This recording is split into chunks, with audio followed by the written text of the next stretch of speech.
What's going on, boys? My name is Schlatt, and welcome back to Inbox. Of course, this is the show where you send me emails and I respond to them. I give you advice, whatever you're looking for. Let's get started. Hello, Schlatt. How are you doing? Loving the work you keep putting out on a somewhat regular basis. My question to you might be a bit of a personal one, but how do you feel about the somewhat unique opportunity you got doing YouTube or streaming for thousands of fans?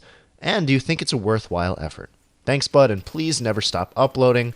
I know where you live. Well, I'm going to choose to ignore the last part of that message, but thanks for the email. This might be a bit of a tangent, but I think I come at YouTube from a bit of a different perspective these days.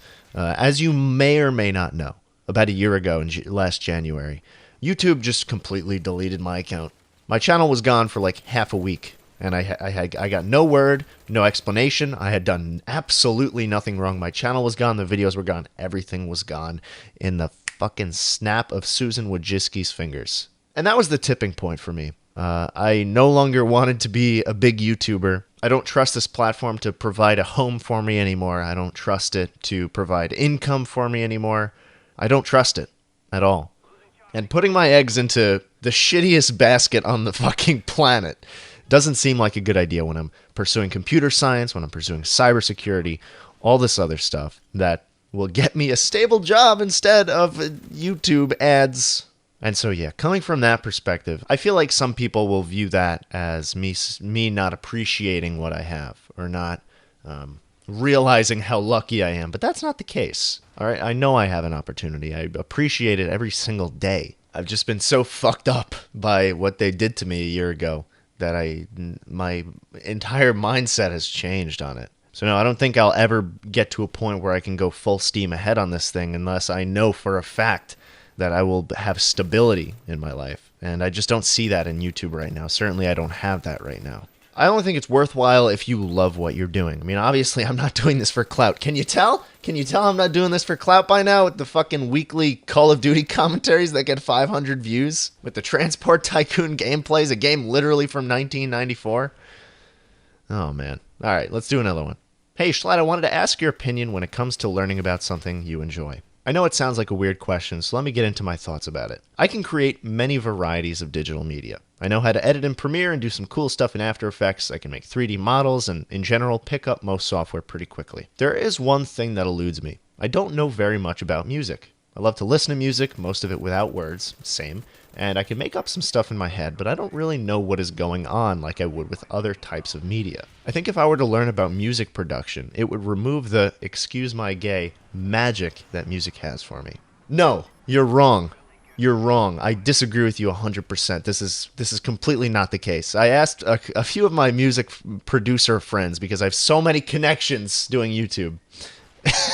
I asked them about what they think, whether or not learning about music has reduced the magic they have for it. And they said that after learning about music and learning the theories and methods behind production, they have a deeper respect and understanding and appreciation for the music that is actually good. And I completely agree with that. As an editor, and this is really the only avenue I can speak of from a video editing standpoint, from a narration, from just video production in general. As someone who works in Premiere all the time, you don't appreciate an expertly crafted video essay, for example, until you're 1,000 unnamed nested sequences deep in a Premiere timeline. That is the case. That is what I've come to learn from doing this for so many years, right? And to this day, there are channels that I watch only for the editing. Channels that I would never watch otherwise, because what they say is just kind of not my thing. You know, I'm talking about Vox, I'm talking about 1791, channels that I really don't care about what they're saying, but the editing is so good. And I've taken so much inspiration from them, and do take inspiration from them to this day, that it's just like I keep coming back, and I appreciate it so much more than I would have if I didn't know how tough it was.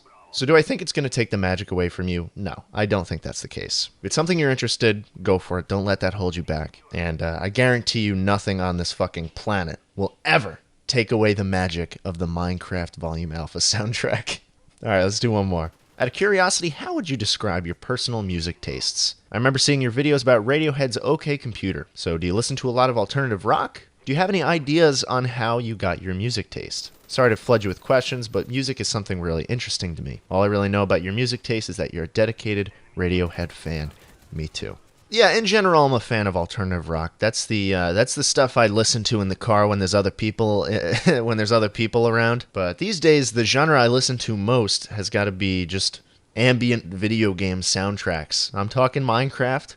I'm talking Hyper Light Drifter. I'm talking City Skylines. I'm talking Limbo. A lot of the games that I played and still play, and I'm very fond of the soundtrack. And the soundtrack is something that I can get shit done to while it's in the background, and at the same time appreciate all the good times I had playing the game.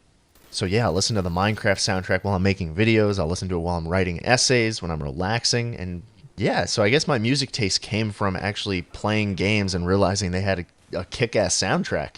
How I got into alt rock is a bit of a different story though, because I want to say it was late 2015 or early 2016. I was in high school. And I was rewatching an old episode of Respawn Inbox, the show that kind of inspired this one that you're watching right now. And it was an old episode, so like really old. So Hutch, C. Nanners, and Sark were on it. And they asked the question, what song perfectly describes you? And Hutch and Nanners both gave some alt rock kind of thing. I think Nanners said Pixies, Where Is My Mind? And Hutch said Radiohead, Karma Police. And I listened to both of them. And then I listened to Sark's suggestion, and it creeped me out. Scared the shit out of me. So I went back to Hutch and Nanners' suggestions, and I'm like, wow, this music is actually really solid. And at the time, I don't even know what the fuck I was listening to. Like, I was probably listening to electronic, EDM, Deadmau5. I don't know, man. I feel like I actually started giving a shit about the music I was listening to right at that moment. And yeah, that's where we are today. That's usually my go-to genre for when I want to listen to something with words in it. I have a playlist of Radiohead, of Pixies, of Spoon, Dr. Dog. I love those guys. Anyways, boys, that's it for now. I want to thank you all for watching. If you have any questions you'd like me to answer or advice you'd like me to give, say hi at jschlatt@pm.me. I will get back on the weekly slap non-inbox commentary grind next week. Maybe I might even do a little double upload for you. How does that sound? Double upload? Is that going to be nice for you? You going to enjoy that? All right. See you next time, boys. Have a fantastic week.